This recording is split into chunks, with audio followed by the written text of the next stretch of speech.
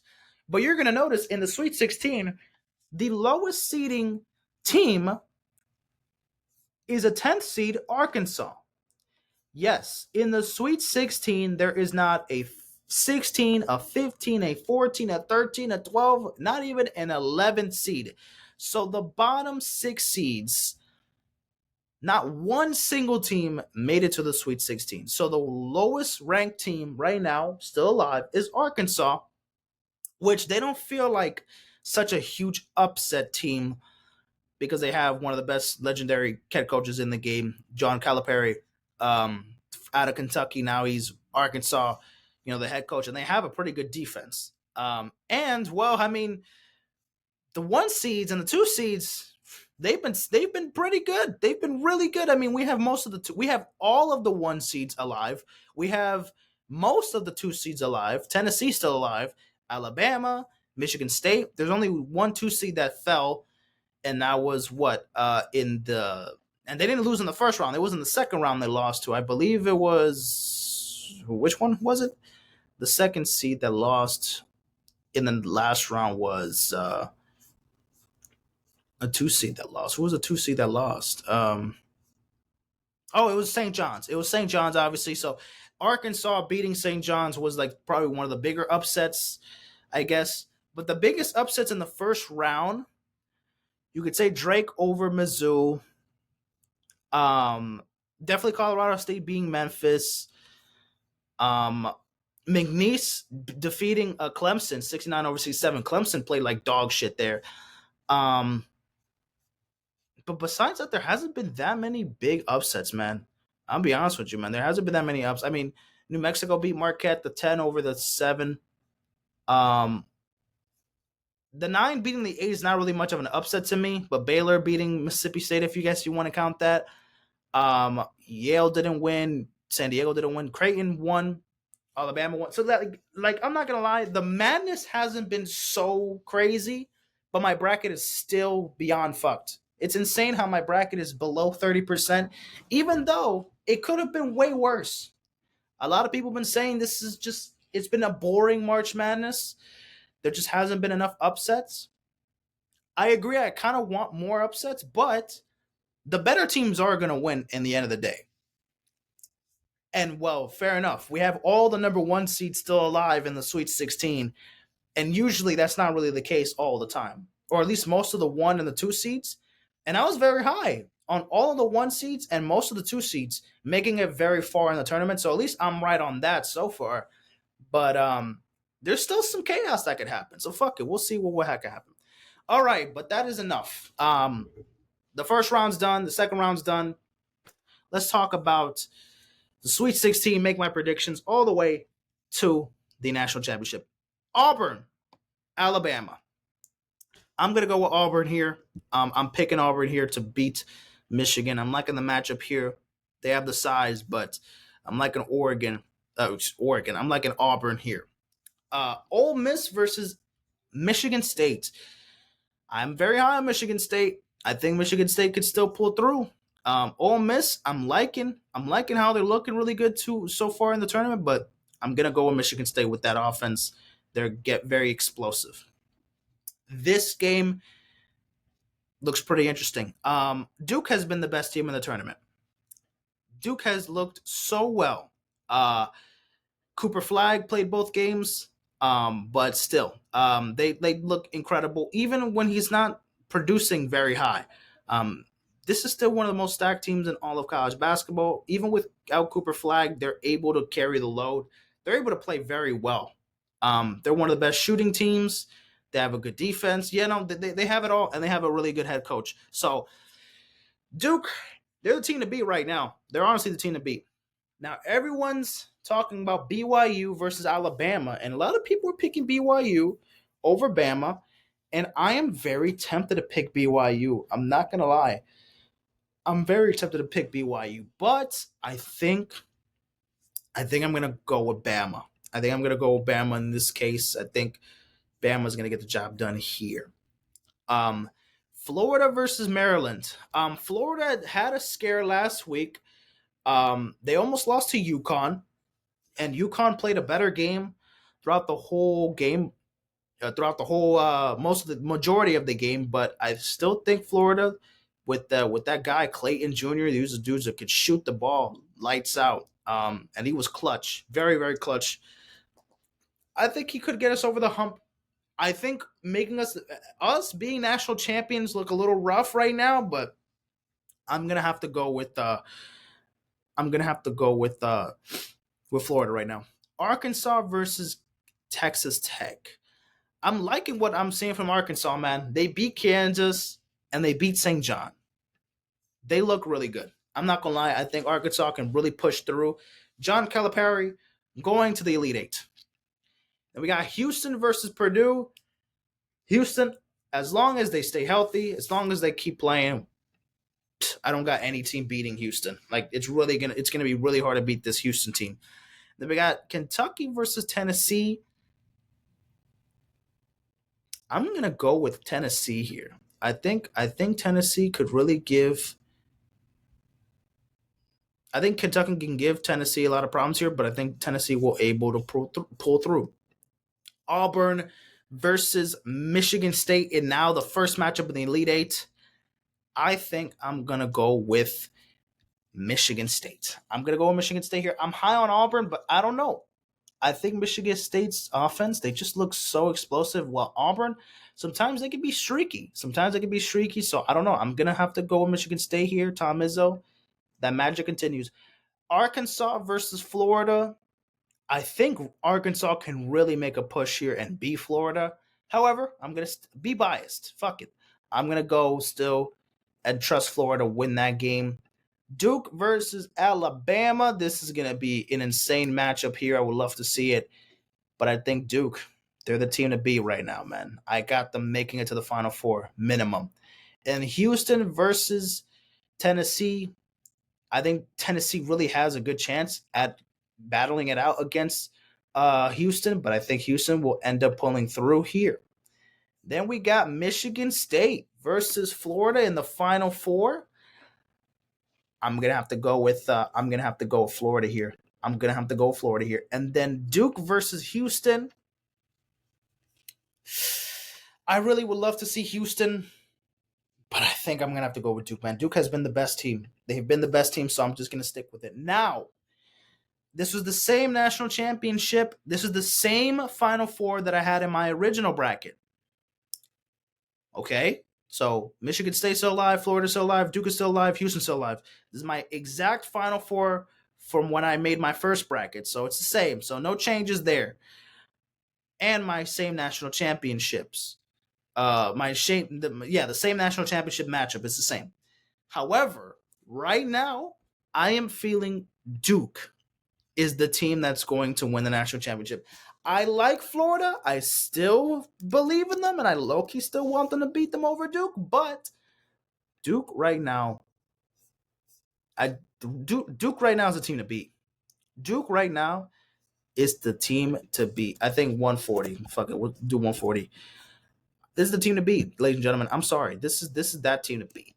I'm gonna have to go with Duke. Ah, man. Shit. I love Florida. I really want to see Florida win it all, but if the team that I have to kind of sacrifice for, it's going to have to be Duke. And Houston, I would love to see Houston make a run too. If they can take down Duke, if Houston can beat Duke, I think Houston will win it all. I think if Houston beats Duke, they can beat Florida, and then Houston will be your national championships. I think that Final Four matchup, if it ends up being Duke and Houston, yeah, I think it's going to be very, very interesting to see what happens there. Yeah, that's going to be elite.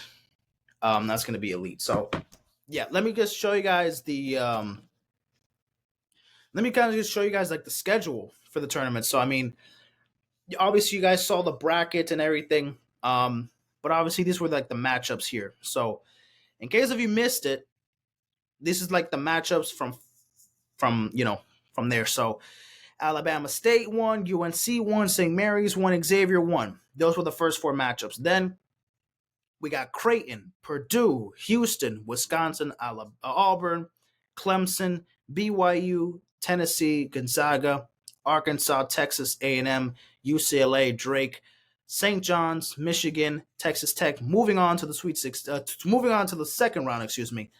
Then Baylor, Alabama, Iowa State, Colorado State, St. Mary's, Duke, Ole Miss, Florida, Kentucky, Maryland, New Mexico, Arizona, Illinois, Yukon, Michigan State, or Oregon. They all move on to the second round. Now, Saturday's games: Purdue, Arkansas, Michigan, Texas Tech, Auburn, BYU, Houston, and Tennessee. Again, they move on to the Sweet 16, and the games on Sunday. Last Sunday was Florida, Duke, Kentucky, Alabama, Ole Miss, Maryland, Michigan State, and Arizona. They all move on to the Sweet 16. And here we are, ladies and gentlemen. Here we are. So the matchups today, we have BYU, Alabama. As you can see, I picked Bama. Maryland versus Florida. I'm picking Florida here. Arizona versus Duke. I'm picking Duke here. Arkansas, Texas Tech. I'm picking Arkansas. And then tomorrow's games, we have Ole Miss versus Michigan State. Give me Michigan State. Kentucky versus Tennessee. Give me Tennessee. Auburn versus Michigan. Give me Auburn. And then Purdue versus Houston. Give me Houston. The Elite Eight will be on Saturday and Sunday. And then the Final Four, these games are going to be from another tournament, so don't even worry about that. The Final Four will be April 5th, next Saturday, April 5th, and the National Championship will be April 7th, Monday night. That's for the men's bracket. Now for the women's, the tournament. Wait, where's the schedule thing? I mean, we'll go over it when the Sweet 16 and the Elite Eight is over. I'll recap it. What time is it? 1:41. Yeah. Let me do my predictions real quick for baseball, just for the regular season. By the way, just for the regular season. I'll kind of just do them real quick, standing wise. So, yeah. I'm gonna write them down on my notes, and then I'm gonna write them down on the notebook later on, just to kind of remember what I have them there. Predictions, regular season predictions. So coming out of the AL East, okay, in this order, in the AL East, who do I have winning the division? In the AL East,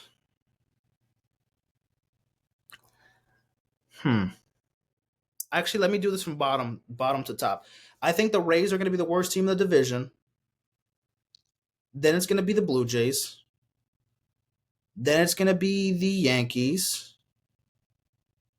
Then I think it's going to be the Red Sox. Then I think it's going to be the Orioles.